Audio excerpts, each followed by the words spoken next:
Yesu yadukunze kera tutaranabaho, kuva umuntu akiremwa yemera kuza gucungura. Nashimye ku musaraba i Golgotha twahaboneye agakiza. Yesu yatubereye incungu, tubona ubugingo bw'iteka. Yatwishyuriye umwenda w'icyaha, ubu turiho kubw'ubuntu bwe. Ku musaraba i Golgotha twahaboneye agakiza. Yesu yatubereye incungu, tubona ubugingo bw'iteka. Yatwishyuriye umwenda w'icyaha, ubu turiho kubw'ubuntu bwe.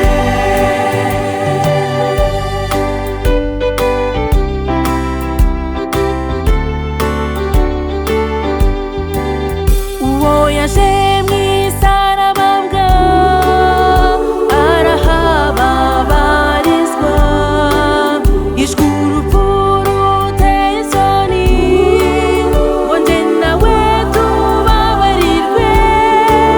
byibaze Ku musaraba i Golgotha twahaboneye agakiza.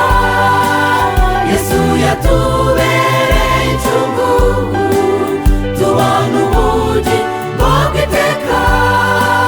Yatwishyuriye umwenda w'icyaha, ubu turiho kubw'ubuntu bwe. Ku musaraba i Golgotha twahaboneye agakiza.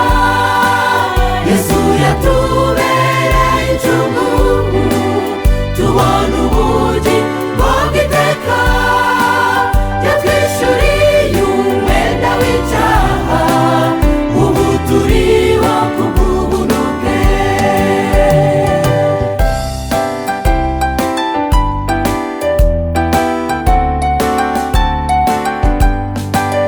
Yesu ni umucunguzi wacu, nta gushidikanya dufite. Urwo njye nawe twari gupfa, yarwishyuriye i Golgotha. Twifitiye umudendezo muri Yesu.